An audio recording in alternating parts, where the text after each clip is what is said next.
예, 그 181페이지 대리행위 부분 펴놓으시고 지금 우리가 하고 있는 게 본인과 대리인과의 대리권 관계를 봤습니다. 이제 대리인과 상대방과의 관계인 대리행위 부분을 보고 바로 연이어서 대리효과 부분을 보고 그리고 이번 시간에는 아마 복대리까지 볼 것 같습니다.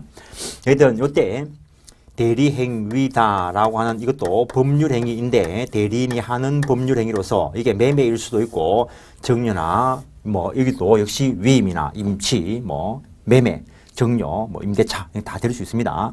근데 대리행위로서 인정되기 위해서는 일단은 현명이다라고 하는 것이 있어야 됩니다. 현명이다라고 하는 것은 대리인임을 표시하는 거다. 대리의사 표시다라고 이야기할 수 있습니다. 대리의사 표시다라고 할 수 있는데 이것도 결국에 의사 표시니까 법률행위 해석의 법리가 적용될 수 있다는 이야기예요. 그래서 현명을 했을 때 당연히 효과가 본인에게 기속될 것이다 라는 것. 그 다음에 현명을 하지 않았다면 행위자 대리인 자신에게 효과가 기속이 될 것이라는 것. 단 현명하지 않았다 하더라도 상대방 쪽에서 대리인임을 알았거나 또는 알 수 있었을 경우에는 그 효과가 본인에게 갈 수 있다라는 것.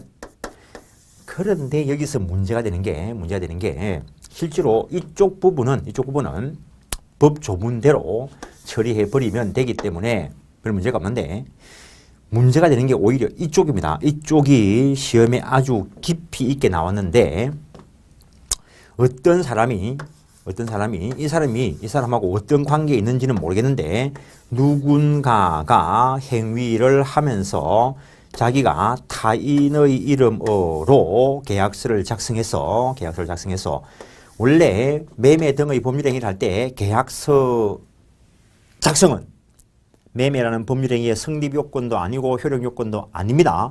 법적으로는 계약서를 작성하지 않아도 얼마든지 매매계약 체결됩니다. 예컨대 슈퍼 가서 껌 사는 것도 매매계약인데 계약서 씁니까? 계약서 작성은 원칙적으로 성립요건도 효력요건도 아닙니다. 단지 소송상 문제가 될 때 증거자료로만 활용될 수 있습니다. 그래서 매매는 분류식 계약이 원칙입니다. 부동산 매매도 마찬가지입니다. 부동산 매매 워낙 가치가 크니까 계약서를 현실 거래계에서 대부분 쓰려고 노력할 뿐인 것이지 계약서를 작성하지 않더라도 매도 청약, 매수 승낙으로 그거 일치만 있으면 매매 계약이 체결됩니다. 그래서 그냥 예를 편하게 들기 위해서 계약서를 작성하면서 타인의 이름으로 작성을 했을 때 그 효과가 어떻게 될 것인가가 문제가 됩니다. 실제 거래계에서도 자주 이런 일이 일어나고 하기 때문에 민법 교과서에 실린 것이고 제가 처음 민법 공부를 할 때는 이게 민법 교과서에 흔적도 없습니다. 그런데 지금 계속 깊어지고 있는 거고 세상이 복잡하게 돌아가면 돌아가는 것만큼 법 이론은 더 발달하게 될 것이고 물론 법은 항상 뒤따라가는 거라 했습니다. 행위자가 타인의 이름으로 법률 행위를 했을 때 어떻게 할 것인가? 먼저 행위자와 명의자 중에 누가 법률행위 당사자인지 먼저 당사자 확정이 선행되어야 한다는 것. 당사자 확정이 선행되어야 한다라는 것. 즉 이것도 다른 말로 쓰면은 대리의사 존재 여부를 확정시켜야 될 것이다. 이걸 한번 살짝 이야기해보는 이유가 의사표시 존재 여부도 법률행위 해석의 범주에 포함된다라는 이것을 말하기 위해서입니다. 당사자 확정을 시키기 위해서 법률행위 해석의 법리가 적용되는데 이미 판례가 이 당사자 확정을 시키기 위해서 자연적 해석 방법과 규범적 해석 방법을 동원하고 있습니다. 행위자와 명의자가 불일치한 경우에 누구를 계약 당사자로 할 것인가에 대해서 행위자와 상대방의 의사가 일치하는 그 사람이 있으면 일치하는 그 사람으로 계약 당사자를 정할 것이고, 행위자와 그때는 자연적 해석 방법을 이야기한 것이고, 행위자와 상대방의 의사가 일치하지 않는다면 상대방이 합리적인 사람으로서 결정하는 그 자를 당사자로 확정시킬 것이다. 규범적 해석까지 이야기한 것입니다. 이러한 과정을 거쳐보니 명의자가 당사자로 확정이 될 수도 있고 행위자가 당사자로 확정이 될 수 있다는 것. 명의자가 당사자로 확정이 되었을 때 행위자에게 대리 의사가 있나 없나를 따져봐야 될 것인데 대리 의사가 있을 때 대리 법리가 일단 적용될 수 있습니다. 대리 의사가 있을 때 대리 법리가 적용될 수 있고, 대리 의사조차 없으면은 대리 법리는 일단 적용되지 않는다는 것. 그 다음에 대리 의사가 있어서 대리의 법리가 적용될 때 이 행위자에게 실제 대리권이 있다면 대리 의사도 있고 대리권도 있으니까 이 경우에는 유권 대리가 됩니다. 특히 이 경우를 서명 대리다라고 이야기하기도 하고 이 경우를 대행 대리다라고도 이야기합니다. 옛날에는 삼성의 이건희 아저씨를 가지고 예를 들었는데 지금은 이재용 예를 들어야 되나? 그냥 이건희 아저씨 예를 들겠습니다. 이건희 아저씨 요 사람의 비서 요 비서가 이건희 아저씨 따라다니면서 이건희 아저씨가 수표를 발행할 때 설마 이건희 아저씨가 펜 들고 글 쓰지는 않겠죠. 그 비서가 수표 발행하게 될 거라고. 그럼 이 비서가 발행을 할 때 그냥 이건희 아저씨 명의로 된 것을 바로 발행할까? 아니면 옆에 거기 비서 K 이름 써놓을까? 그래도 이건희 아저씨 수표를 받아본 적이 없으니까 모르겠는데 받은 사람에 의하면은 비서 이름 없다는 거지, 비서 이름. 그러면은 이건희 아저씨 이름으로 발행이 됐는데 요 비서를 보면은 대리권도 있고 대리의사도 가지고 있지만은 바로 타인 이건희 아저씨 이름으로 발행을 했다는 거지. 그때 요런 주어진 상황 때문에 바로 이건희 아저씨한테 효과가 귀속이 될 것이라는 것. 그래서 정당한 대리권이 있지만 대리인임을 표시하지 않고 바로 본인의 이름으로 법률 행위하는 경우도 있을 수 있다라는 것. 그다음에 의사는 있는데 대리권이 없다면 요 경우는 무권 대리가 될 것이라는 것. 무권 대리가 될 것이라는 것. 무권 대리 중에서 본인이 자기 명의 사용을 허용을 했다면은, 예컨대 A라는 분이 서울에서 크게 학원을 하고 있는데 실제로 은밀하게는 어떤 관계나 수권 관계가 없는데도 불구하고 누군가가 서울에 있는 모 학원의 부속 학원 이런 식으로 간판을 걸고 학원과 관련되는 강의다든가 수강 계약을 체결했다는 거죠. 그러면 실제로 이 사람하고 지방의 이 사람하고는 대리권 관계는 전혀 존재 안 합니다. 안 하는데 어느 날 서울에 있는 이 원장님이 지방에 가보니까 그렇게 간판 걸고 있는 사람이 있고 거기에 갔는데 사람들이 당연히 관계 있는 건 줄 알았다는 거지. 실제로는 그렇지 않은데 이런 경우를 본인의 명의 사용의 승낙 묵인. 그래서 명의 대여라고 이야기합니다. 명의 대여에 의한 표현 대리가 될 수 있다라는 것. 그래서 여기까지는 일단 대리법리가 적용이 됩니다. 그런데 대리의사조차 없으면 대리이론이 아예 적용될 수가 없습니다. 대리이론이 적용될 수 없다는 말은 원칙적으로 유권 대리도 안 되고 무권 대리도 안 되고 표현 대리도 원칙적으로 안 된다는 말입니다. 요 경우를 그냥 학자들이 명의 모용이라고 씁니다. 요 경우를 명의 대여에 의한 표현 대리다라고 쓰는데 좀 이따가 공부하겠지만은 표현 대리도 무권 대리의 일종이다라는 것. 그 다음에 요 명의 대여, 요쪽은 명의 모용. 그 다음에 요쪽은 다시 이야기하겠지만 요것을 허무인 명의의 행위라 이야기합니다. 허무인 명의의 행위다라고 이야기합니다. 그 다음에 교과서에서 이번에 서술을 할 때 이쪽 부분과 관련되는 부분을 삭제를 했는데 교과서를 보다 보면은 명의 차용이라는 말을 쓰는 경우가 있습니다. 명의 차용.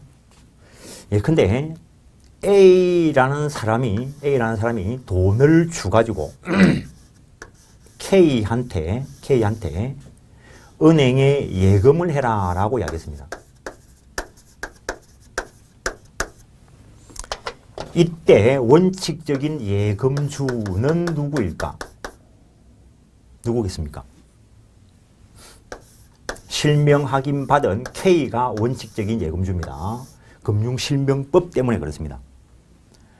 마찬가지로 A가 돈을 주가지고 K한테 누군가의 부동산을 매입하라 하고 그때 어떤 사람이 이런 사실을 모를 경우에 그때 매입을 한 K가 자기 앞으로 저 부동산 소유권 이전 등기를 하면은 이 부동산 소유자는 누굴까?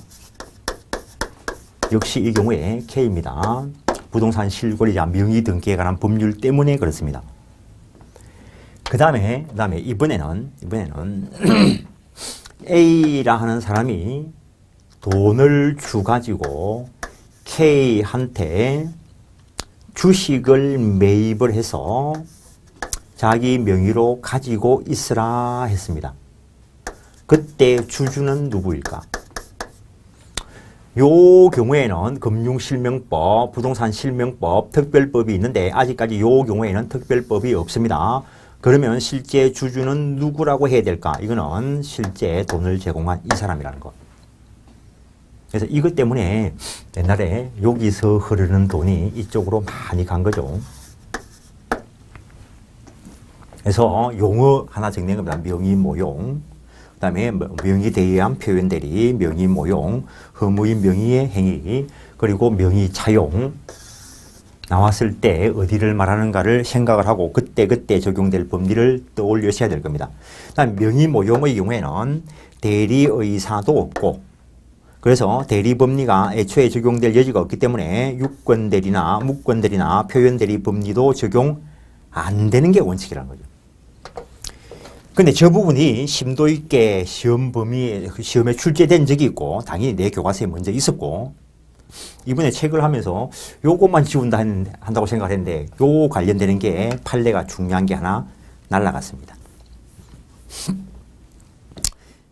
강남의 타워 팰리스를 요 사람이 소유하고 있습니다. 타워 팰리스를 이 사람이 소유하고 있는데 요 사람이 어떤 연유에 의해서 K한테 관리를 맡겼습니다. 관리를 맡겼다는 말은 임대하는 거 이런 것들 너가 알아서 해라 이거죠. 조금은 딴소리인데 A라 하는 사람이 이 건물의 소유자이고 너가 이 부동산 중개를 해봐라. 중개사, 본인들이 부동산 중개사가 되겠죠. 그러면 이 중개사가 바로 누군가 매수인을 찾아서 혼자서 스스로 매매 계약을 성사시킬 수 있습니까? 없습니까? 없습니다. 원칙적으로. 따라서 중개사는 대리인이 아니다라는 소리입니다. 이 경우에는 매수할 사람이 찾아왔으면은 매도인 찾아가지고 둘이 계약서 쓰는 걸 이 사람이 중개하겠죠. 그런데 중개를 의뢰하면서 믿을만 하니까 내 도장 줄 테니까 네가 다 알아서 해라. 그러면은 이 사람은 중개사이면서 A의 대리인으로서 A 도장 가지고 매매 계약을 체결하면은 요 중개사, 중개관계 때문에 대리권이 생기는 게 아니고 수권 행위 때문에 대리권이 생기고 그렇다면 정당한 대리 행위를 할 수 있다는 겁니다. 한 사람이 두 개 이상의 지위를 가질 수 있다는 겁니다.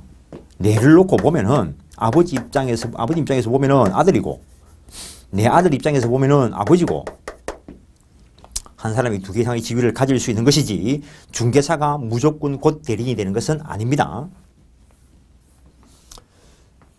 그래서 믿을 만한 중개사라서 그런지는 모르겠지만은 너가 좀 임대하고 하는 이런 관리 행위를 해봐라 라고 하면서 도장하고 다 맡겨놨다는 거지. 실제로는 뭐 친분 관계가 있는 그런 사람이겠죠. 근데 이 사람이 계약서를 쓸 때, 임대차 계약서를 쓸 때 자기가 A인체하고 임대 등을 했다는 거죠. 이때 A인체 했다면은 그 법적인 효과가 누구에게 기속되어야 될까? 인체한 그 사람한테 효과가 기속되어야 됩니다. A한테 기속되는 게 아니죠. 이 사람은 K지 A가 아니잖아요. 이게 참 무서운 이야기인데 한국에 옛날에 영화를 보니까 어느 영화가 이런 게 있는 것 같은데 한국에 어떤 사람이 있습니다. 한국에 어떤 사람이 있는데 이 사람은 중국에 간 적도 없어. 중국에 간 적도.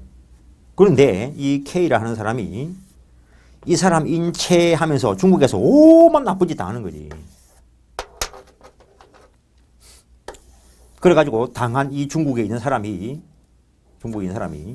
이름만 알고 있어. 이 사람 이름만. 그래서 사람들을 고용해가지고 한국 가서 그놈 손 좀 봐주라 라고 이야기하면 실제로 누구를 손봐야 돼? 인체한 이놈을 손봐야 되는데 잘못하면 자다가 벼락 맞는 수가 생긴다는 거죠. 그건 현실적인 문제이고. 그래서 법적으로 인체한 요 사람한테 효과를 기속시켜야 되는데 이래 했을 때 이런 상황들을 안 들킬 수가 있다는 거지.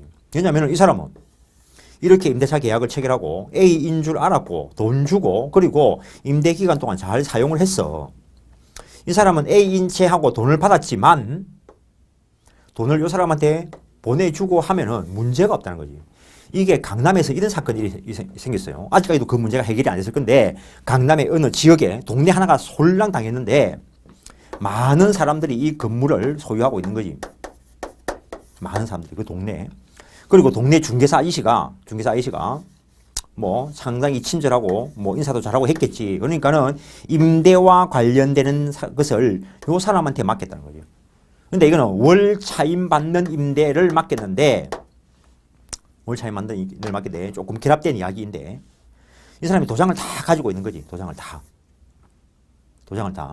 그러면서 뭐 A, B, C 뭐 이래가지고 이렇게 여러 명하고 계약을 체결하면서 이번에는 받기를 보증금 있는 임대차 계약을 체결한 거예요.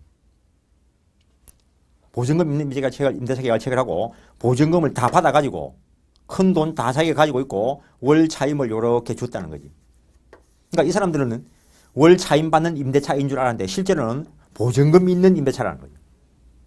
근데 이 경우에는 뭐 이 동네 사람들이 대리인이다라고 표시를 했으니까 무권 대리 또는 표인 대리 법리까지도 적용될 수 있는데 근데 이 사람이 싹 가지고 나르는 게 한 500억인가를 가지고 날랐어요.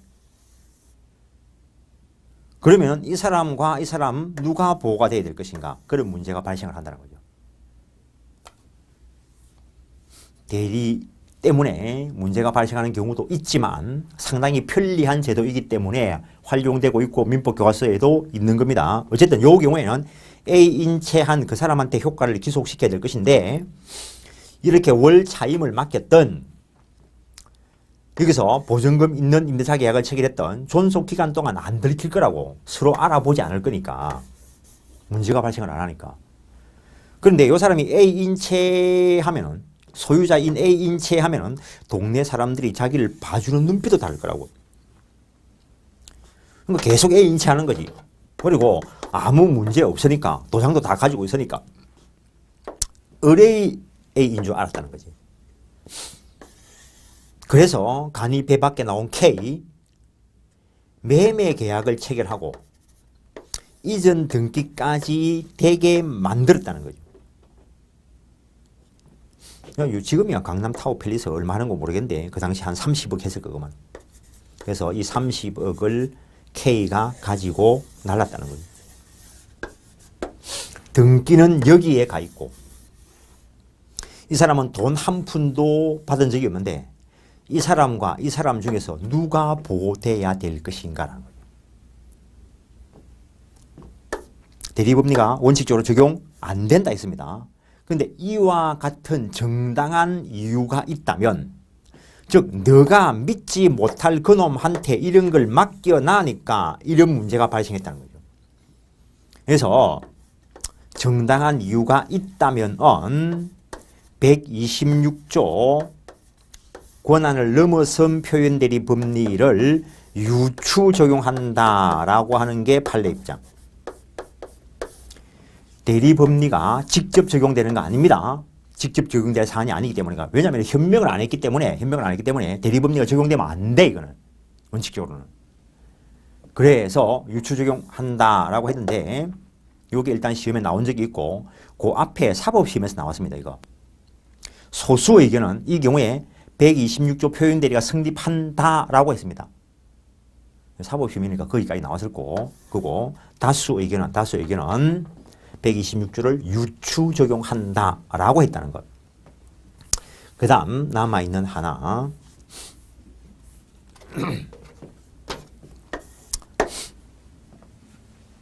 행위자가 다른 명의자 이름을 써가지고 했는데 해석을 해보니까 요 사람이 당사자로 확정이 됐다는 거. 요 경우를 학자들이 이름 붙이기를 허무인 명의의 행위다라고 이야기합니다. 그러니까 이 경우는 어떻게 된 거냐면은 A라는 사람이 있는데 K가 임의의 하나의 이름 요걸 가지고 계약을 체결했는데 요쪽에서 이미 알았다는 거지. 요 이름을 쓰기는 했지만은 저놈 이름이 요걸 거다라는 걸 알았다는 거지. 그래서 계약 당사자가 이렇게 확정이 됐다는 거죠. 그냥 유치하게 예를 들면은 K라는 사람이 마약을 사고 싶어. 마약을 사고 싶은데 마약 거래를 할 때 자기 이름을 딱 하면은 언젠가는 들통날 것 같다는 거지. 그래서 임의의 이름 하나를 딱 써가지고 했는데 마약 파는 사람이 저놈 이름이 저가 아니고 이건 좀 알았다는 거지. 그러면 계약이 이렇게 체결될 수는 있다는 거지. 이거는 대리제도하고 아무 관계가 없어요. 그냥 이 사람한테 효과를 기속시키면 돼요. 근데 판례가 이런 판례가 있습니다. A라는 사람이 존재하기는 하는데 요거하고 또 구별되는 이야기인데 K가 돈을 많이 가지고 있어. 근데 자기 이름으로 통장을 개설을 하면은 좀 문제가 생길 것 같으니까 임의의 한 사람 뭐 실제로 존재하는 사람이라 하더라도 그 사람을 위한 것이 아니고 임의의 한 사람 주민등록번호라든가 이런 걸 위조를 해가지고 예금 계약을 은행하고 이렇게 체결했다는 거예요. 그래서 이 은행은 이 사람이 진짜 이 사람인 줄 알았다는 거죠. 그러면 예금 계약은 이렇게 체결돼요. 근데 이 사람은 실제 존재하는 그 사람이 아니고 임의로 하나 만들어낸 사람, 허무한 사람이 아니고 존재하지 않는 사람이라는 겁니다. 실제 이름만 갖고 그 사람이 아니라는 거지. 옛날에 그 고등학교 국어책 보면은 작자 미상 작자 미상 해놨는데 그 시를 쓴 사람이 있으니까 작자 미상이겠지. 누군가는 모르지만 또는 무명시 이런 말 쓰는 거지. 그런 사람. 그런데 은행이 그 사람하고 계약 체결할 의사를 가지고 있다는 거지. 그러면 이 예금 계약은 이렇게 체결됩니다. 그래서 이 사람 명의로 예금 통장이 만들어졌다는 거지. 실제로는 이 사람이 돈을 냈지만. 그런데 이 경우에 실명법하고 결합되면은 예금주가 이 사람으로 다뤄집니다. 알파벳 순서가 바뀌었지만. 그러면은 이 예금 계약의 효과는 민법 총칙 처음부터 했습니다. 당사자가 존재는 해야 되는데 이거는 존재 안 하는 사람하고 계약이 체결된 것으로 되어 있잖아요. 그럼 이 효과는 무효라고. 예금 계약이 유효해야 예금으로 준 돈 내놔라 예금 반환 청구권이라는 게 나옵니다. 근데 이거는 예금 계약이 무효인 것으로 다루어지니까 예금 반환 청구권은 이 사람은 없는 사람이니까 이 사람이 가질 것도 아니고 무효니까 이 사람이 내 돈 내놔라 할 권리도 일단은 없습니다. 예금 반환 청구권 없습니다. 그런데 아무 이유 없이 은행에 돈이 기속되어 있으니까 이 경우에는 부당이득 반환 법리로 처리해야 된다는 것. 요 판례도 있습니다. 일단은 거기까지 교과서를 확인하시면 181페이지 그 대리행위, 대리인과 상대방과의 관계를 말하는데 일단 현명이라는 거.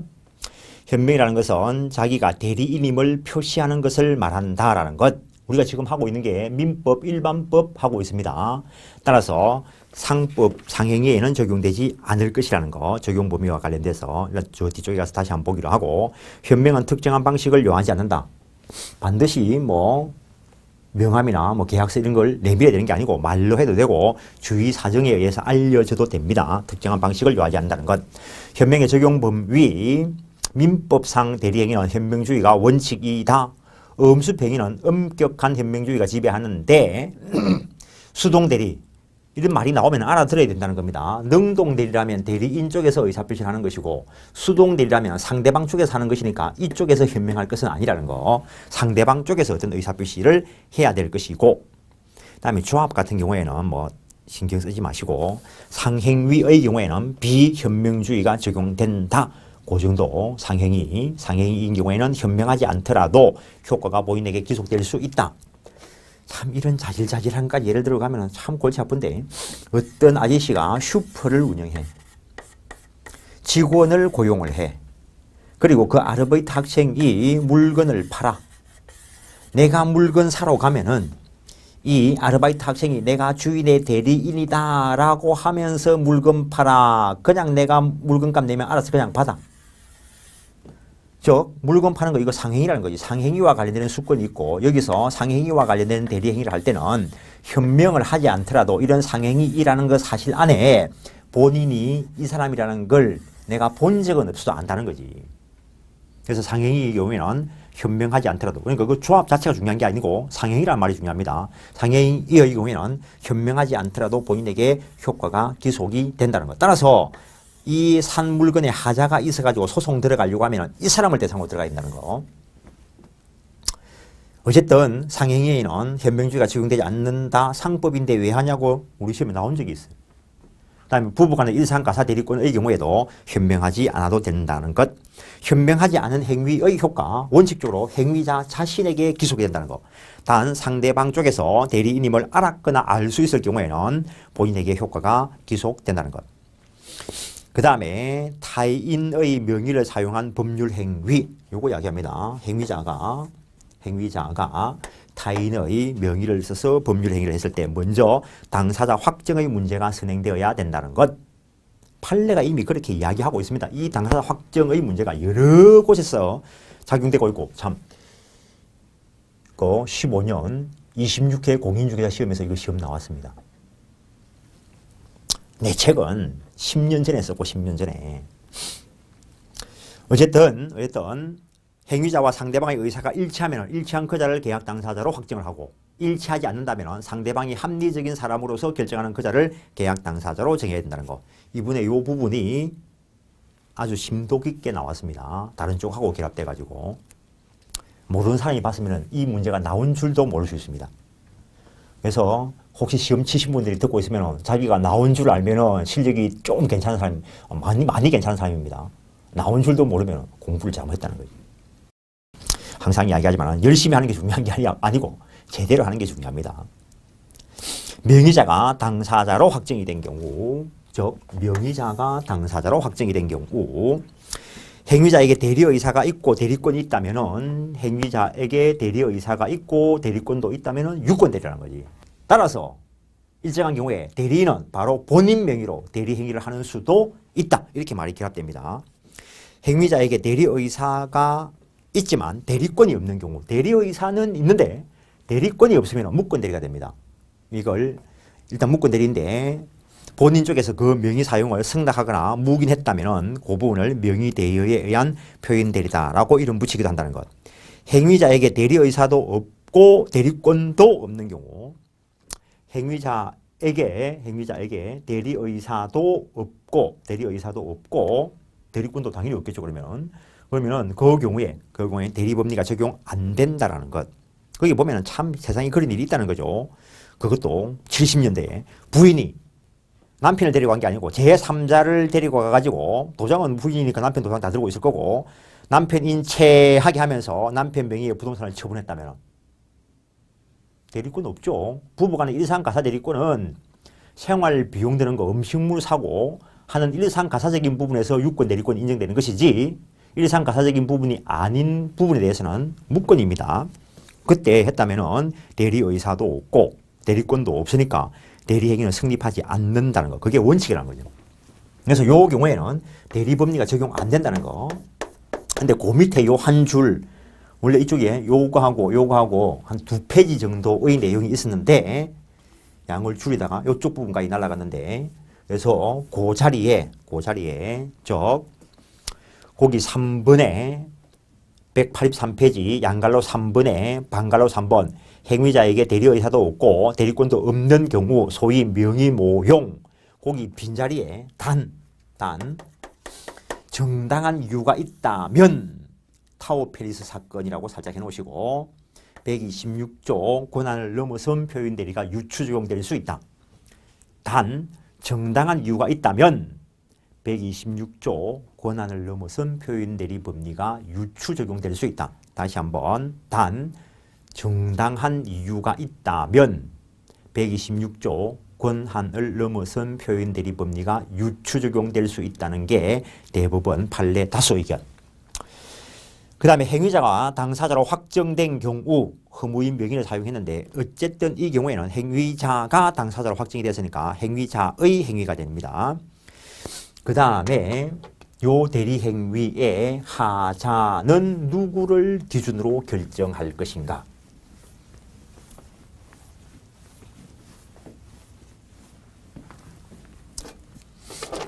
요 대리행위의 하자는 누구를 기준으로 할 것인가? 원칙.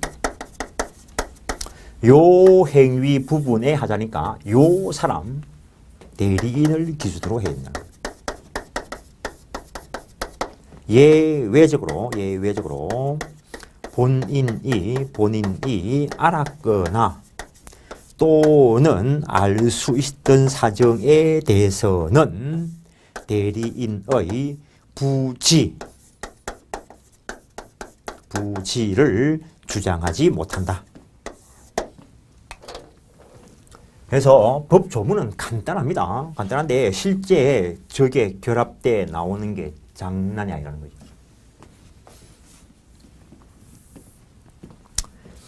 A라 하는 사람이 이 건물의 소유자인데 누군가에게 대리권한을 수여했다는 겁니다. 딴 말 없으면 이제 정당한 대리권이 있다는 존재하에 이야기하는 겁니다. 그때 이 사람이 A의 대리인이다 라고 하면서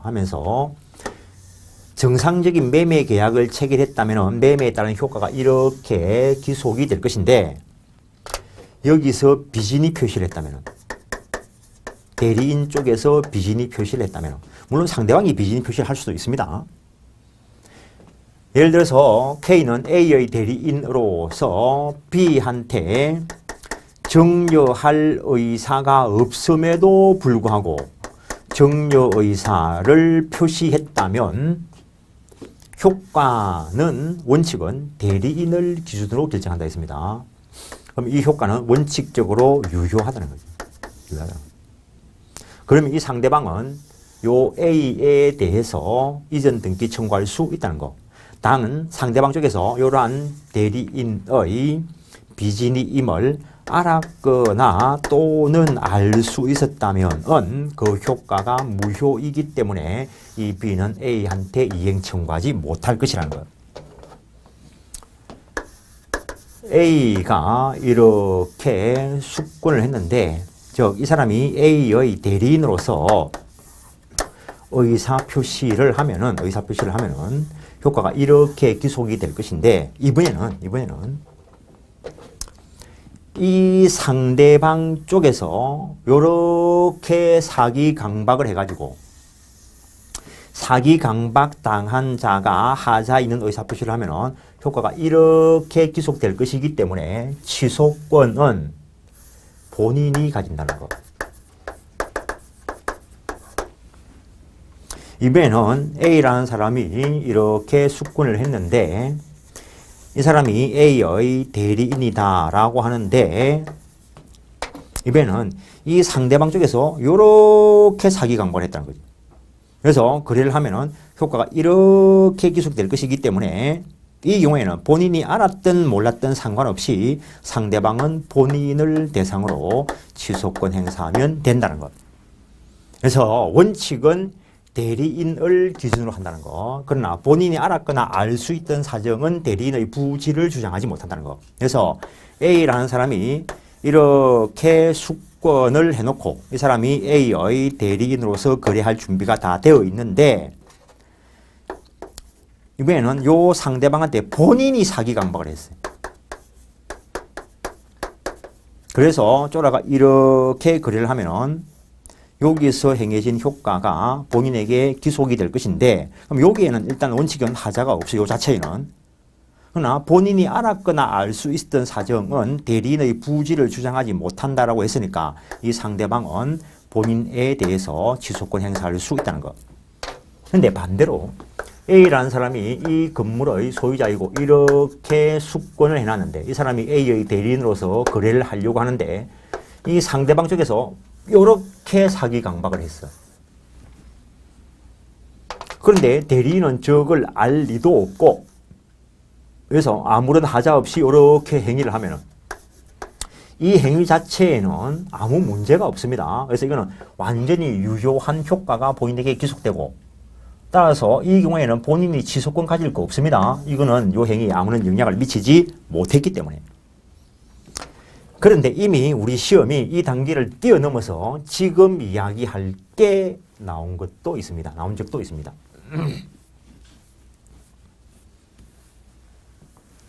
이런 것들이 간혹 하나씩 나오는 거니까 중개사 시험이 그래도 견딜만 하지. 물론 사법시험에서도 이런 것들이 다 도배되지는 않습니다. 다 난이도에 따라서 조절되는 것이지.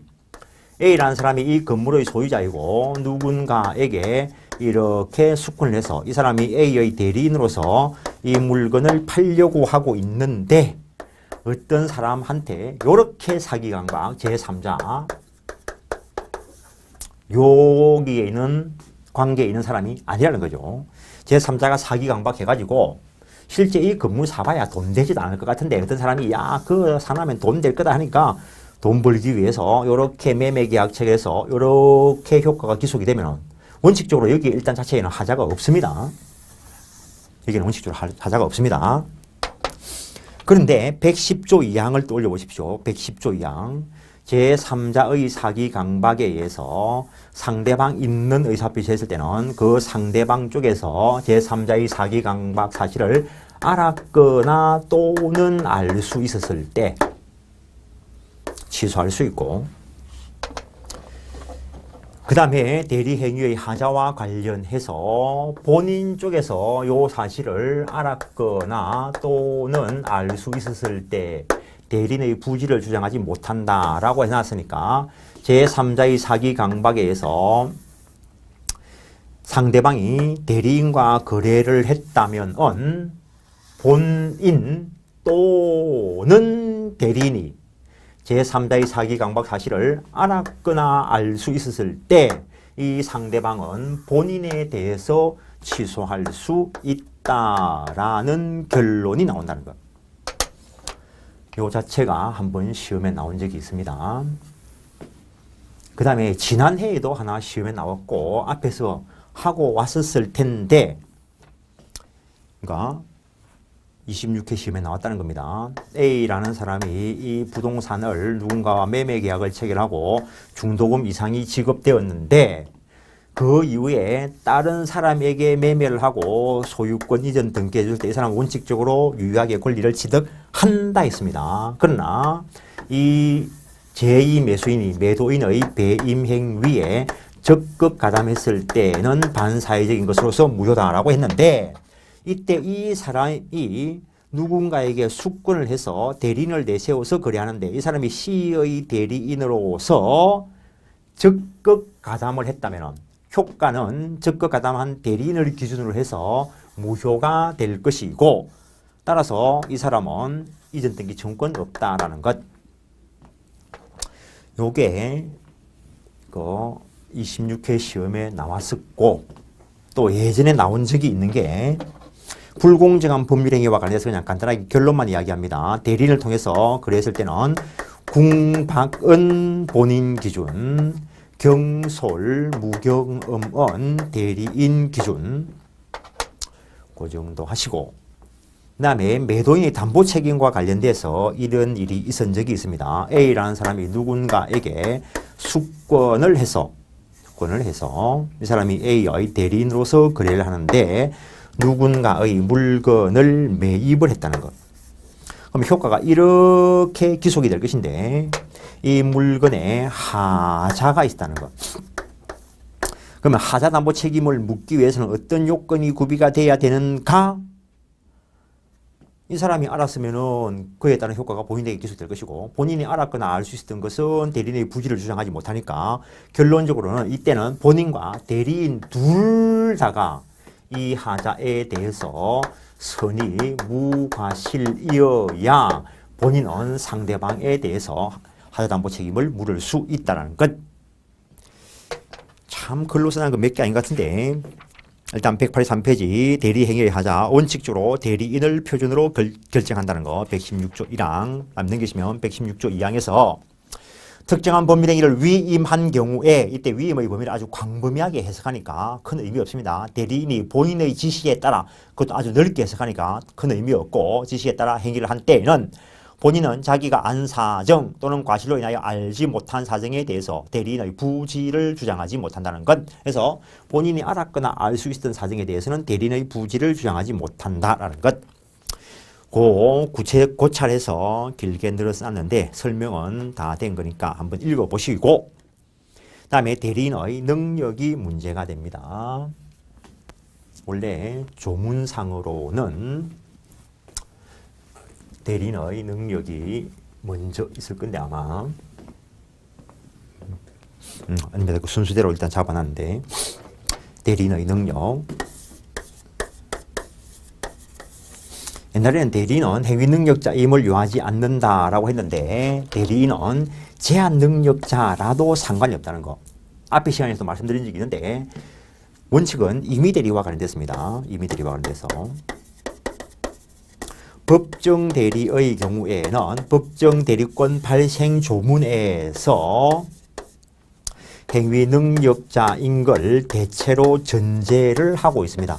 조문이 빠진 게 있긴 하지만 그래서 법정 대리인은 행위 능력자라야 한다라고 기억하시면 되고 임의 대리의 경우에는 제한 능력자라도 무방하다라는 것. 왜냐하면 임의 대리의 경우에는 원칙적으로 행위 능력이 있는 본인 쪽에서 내가 볼 때는 차라리 제한 능력자가 더 똘똘하게 이 일을 해결할 것 같다 싶으니까 그 사람을 임의 대리인으로 선택하더라도 상관없다라는 거. 그래서 대리인은 권리 능력과 의사 능력은 있어야 되겠지만 행위 능력은 없어도 된다. 즉 제한 능력자라도 상관없다라는 것. 117조의 적용 범위와 관련돼서 임의 대리에 대해서 적용된다라고 기억해 놓으십시오. 그 정도 하시고 숙권 후 금치산자가 된 경우에 하는데 지금은 금치산자가 피성년 후견인으로 용어가 바뀌었습니다. 그렇게 생각하시면 되는데 A라 하는 사람이 원인된 법률 관계에 기초해서 숙권 행위를 할 때 이 사람이 행위 능력자일 수도 있고 제한 능력자일 수도 있는데 이 제한 능력자로서 미성년자일 수도 있고 옛날에 한정치산자 지금은 피한정 후견인 옛날에 금치산자 지금은 피성년 후견인 숙권할 때 이래도 상관없다는 거죠.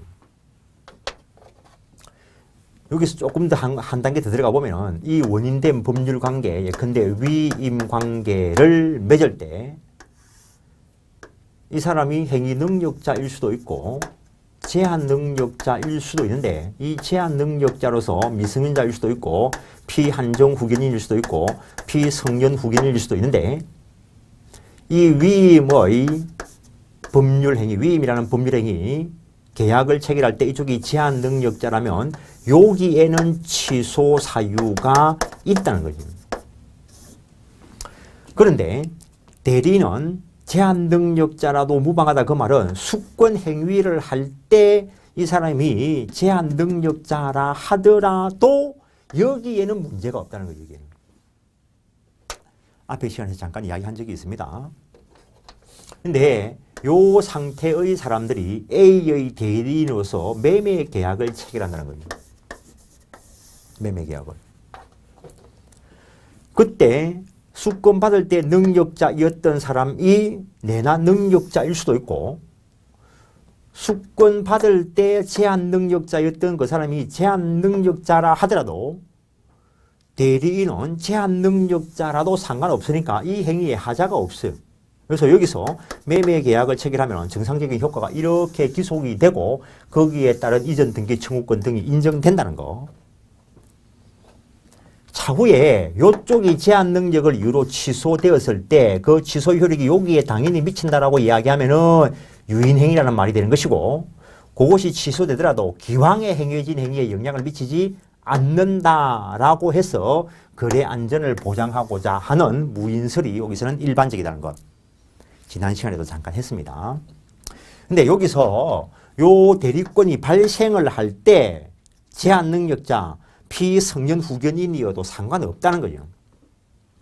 그런데 여기에 있는 이 사람들이 즉 피성년 후견인 옛날 용어로 금치산자 아닌 자가 숙권을 받고 난 뒤에 이 사람들이 대리행위 하기 전에 피성년 후견인 숙권 후에 피성년 후견인 옛날 용어로 금치산자가 되면 이거 어떻게 할 거냐. 앞에 시간에 했습니다. 대리권 소멸사유입니다. 숙권 후 피성년 후견이 됐을 때 대리권 소멸사유이고 그래서 숙권 후에 이 상태가 되면은 법리상 127조에 의해서 소멸되고 그럼에도 불구하고 대리행위를 하면은 대리권 소멸 후에 하는 묵번 대리이고 경우에 따라서는 표현 대리가 될 수 있습니다.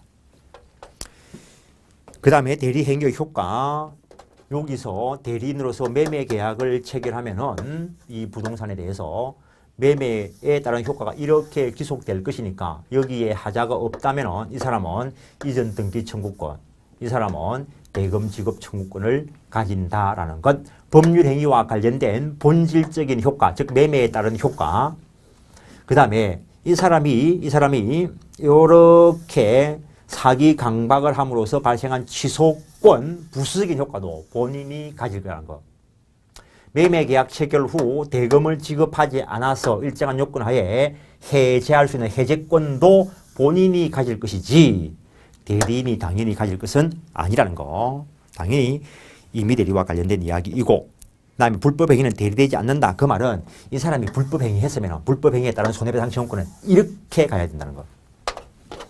그래서 A로부터 수권받은 이 사람이 A의 대리인이다라고 하면서 매매 계약을 체결하는데 이렇게 사기강박을 쳤으면은 사기강박에 따른 효과가 이렇게 갈 것이니까 이 상대방은 본인에 대해서 취소권 행사할 수 있겠지만 사기에 따른 손해, 불법행위로 인한 손해는 요 사람한테 행사할 것이지 불법행위로 인한 손해배상 청구권을 원칙적으로 본인한테 행사할 것은 아니라는 것.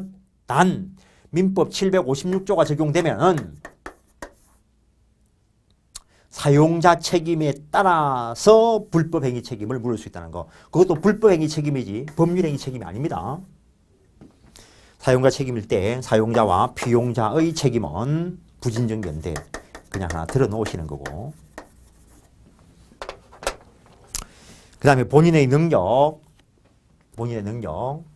일단은 이 사람이 임의 대리권을 발생시키기 위해서 원인된 법률 관계도 법률행위, 수권행위도 법률행위니까 임의 대리권을 정상적으로 하자 없이 발생시키려고 하면은 행위 능력까지 있었어야 됩니다.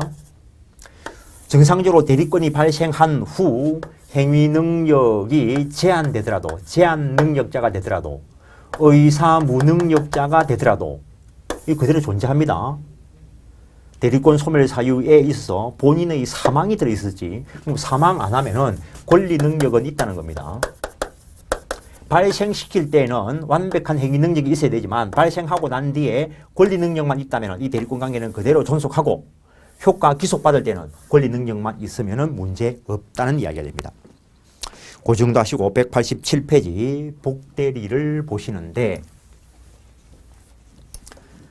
복대리도 간혹 나오고 사례까지 나오면 4명이 출동하게 되는 거고, 표현대리 법리와도 적용되고 무권대리 법리와도 적용될 수 있는데, 어쨌든 법률 규정 등에 의해서 발생한 법정 대리인이 법정 대리인으로서 대리 행위를 하면 효과가 본인에게 기속이 될 것이고, 본인과 일정한 원인된 법률 관계에 기초해서 수권을 받은 임의 대리인이 누군가와 대리 행위를 하면은 그 효과도 본인에게 기속이 될 거라는 거예요. 그런데 경우에 따라서 법정 대리인이든 임의 대리인이든 어떤 관계에 기초해서 복대리인을 선임하게 되었을 때 그 복대리인은 본인의 대리인이기 때문에 복대리인이 대리 행위를 하더라도 효과는 본인에게 기속된다는 것. 그래서 복대리인은 대리인에 의해서 선임됐지만 본인의 대리인이다라고 하는 것이 특징적인데, 일단 이때 원인된 법률관계에 기초해서 수권하는 이 부분을 간단하게 복임행위라 이야기합니다. 요즘은 이걸 어떤 분은 복수권행위다라고도 이야기를 하는데, 일단 복대리다라고 하는 것은 그림을 가지고 머릿속에 넣으십시오. 대리인이 대리인 자신의 이름으로 선임한 본인의 대리인이라는 거. 그래서 이거는 본인을 위해서 한 게 아니고 대리인 자기 자신의 이름으로 했으니까 요 복임행위 자체는 대리행위는 아니라는 거. 대리 권한 내의 또 다른 행위다라는 것. 그 다음에 복대리인을 선임했다 하더라도 원대리권이 소멸되지 않고 함께 병존한다라는 것. 그래서 이걸 병존적 설정행위다라고 이야기합니다. 이러한 복임행위를 할 수 있는 지위나 자격을 복임권이다라고 이야기하는데, 요 복임권의 법무비 그리고 책임이 임의대리와 법정대리의 차이가 있다는 것.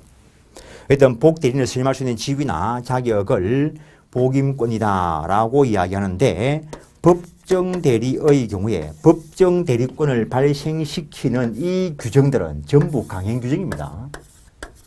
그래서 미승년자의 부모는 친권이라는 법정대리권을 가진다는 거. 미승년 자녀를 두고 나는 친권자 되기 싫다. 그래 안 된다는 거지. 그래서 강제적으로 법정대리인이 되었기 때문에 이 법정대리인한테는 언제나 복임권을 인정을 하고 책임도 언제나 지게 하는 일종의 법정 무과실 책임을 지운다라는 것. 임의대리의 경우에는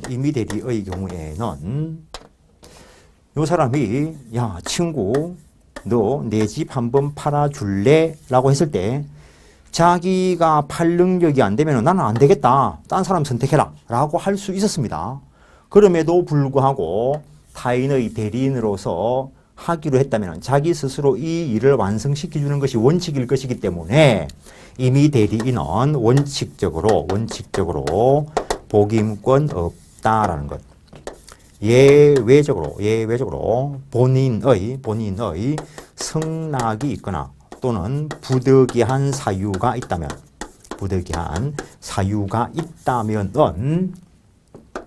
선임할 수 있다는 것. 그래서 법정대리인의 경우에는 언제나 책임을 지던 법정무과실 책임인데 이 경우에 부득이한 사유가 있으면 과실 책임으로 감경해 준다라는 것.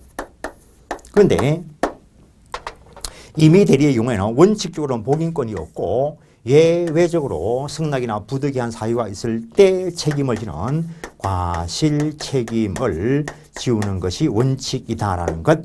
근데 여기에도 감경 사유가 일단 있기는 한데 그래서 기본적으로 출발이 다르면 결론도 일단 다를 것이다라는 것. 일단 그 정도 간단하게 교과서 확인하시면 187페이지. 복대리라는 것은 대리인이 그 권한 내의 행위를 하기 위하여 대리인 자기의 권한으로 자기 이름으로 선임한 본인의 대리인이라는 것. 그래서 복대리인 말미에 본인의 대리인이라는 거 넘기시면 복임권, 복대리인을 선임할 수 있는 지위나 자격, 권한을 말하는데 이것도 일종의 수권행위라는 거. 일종의 수권행위다라는 것. 그래서 그냥 간단하게 복수권행위라 한다 했습니다. 그런데 복대리인 선임되어도 원대리권이 소멸 내지 않기 때문에 병존적 설정행위다라고 이야기를 했는데 이미 대리인의 복임권 원칙적으로 없다 했습니다. 예외적으로 본인의 성낙이 있거나 부득이한 사유가 있을 때 복대리인 선임할 수 있다 했는데 이것과 관련된 게 시험에 나왔습니다. 원칙적으로 포괄적 대리권을 수여했을 때는 복대리인 선임에 관한 묵시적 성낙이 포함된 것으로 본다는 것. 단 아파트 분양 등과 관련해서 대리인의 특별한 자질이 요구되는 경우라면 본인의 명시적인 성낙이 있어야 된다는 것. 그 밑에 판례 내용이 그런 내용이고 다음에 임의 대리인은 선임 감독 즉 복대리인 선임을 했고 선임 감독 잘못했을 때 과실 책임을 지는 것이 원칙인데 단 본인의 지명에 의해서 선임된 경우에는 본인의 지명에 의해서 선임된 복대리인의 부적임 또는 불성실함을 알고도 본인이 알리지 않거나 그 해임을 태만 게을리한 때 책임을 진다 해서 감경 사유를 두고 있다는 것. 법정 대리인은 언제나 복대리인을 선임할 수 있고 대신에 언제나 책임을 지는 일종의 법정 무과실 책임을 지는데 단 부득이한 사유 때문에 선임했다면 선임 감독상의 과실 책임으로 감경시켜준다는 것. 그 다음에 요 지금 대리권 발생과 관련된 이야기를 한 것이고 이 복대리인은 대리인에 의해서 선임되었지만 본인의 대리인이라는 것. 그래서 복대리인과 상대방과의 관계는 대리인과 상대방과의 관계하고 똑같고 앞에서 설명된 그 이론이 그대로 적용될 것이고 다음에 복대리인과 본인과의 관계도 대리인과 본인과의 관계하고 똑같다는 거. 내나 본인의 임의대리인이니까 본인의 법정 대리인 또는 임의대리인에 의해서 선임된 그 복대리인은 언제나 임의대리인이라는 거. 따라서 이 사람도 임의대리인이니까 복대리인도 요건만 구비가 되면은 또 다른 누군가를 복대리인으로 선임할 수 있다는 거. 당연한 이야기입니다. 단 이 복대리인은 원대리인에 의해서 선임된 자이기 때문에 원대리인의 선임 감독에 복종해야 된다는 것. 나머지는 이론상의 문제입니다. 생각해보면 당연한 이야기인데 어떤 연유에 의해서라도 원대리권이 소멸되면 거기에 붙어있는 복대리권 소멸됩니다. 원대리권이 그대로 살아있더라도 요 원인된 법률 관계가 소멸되든지 그 원인된 법률 관계가 그대로 있더라도 복수권 행위가 철회되면 소멸됩니다. 이 사람도 대리인이니까 이 사람의 사망, 파산, 피성년, 후견 개시가 되면은 소멸됩니다. 그 이야기를 간단하게 써놓은 겁니다. 다음에 복대리와 관련돼서 표현대리와 결합될 수 있다는 것. 125조, 126조, 129조 표현대리하고 다 결합될 수 있습니다. 125조 대리권 수여 표시에 의한 표현대리, 126조 권한을 넘어선 표현대리, 129조 대리권 소멸의 표현대리 몇 조에 뭐 신경 쓸 필요 없습니다. 그거 물어보는 거 시험 안 나오니까. 설명의 편의를 위해서 조문 대리 뿐이고 그 다음에 교과서에 써놓고 조문 박아놓고 써놓고 판례 번호 써놓은 거는 이 문장의 공신력을 주기 위해서 써놓은 것이지 몇 년도 판례 조문 몇 조 본인들 머릿속에 넣을 필요 없습니다. 시험 문제에 몇 조에 무슨 내용이 있나 그거 안 냅니다. 그거 수업을 하기 위해서 교과서의 공신력을 싣기 위해서 조문을 표기하고 판례 번호를 써놓은 겁니다. 혹시 또 판례 의문을 가지시면 그 판례 번호를 가지고 내용을 찾아보시는 분도 혹시는 있을 수 있기 때문에 그 정도 하시고 잠깐 쉬었다가 묵건들이 오겠습니다.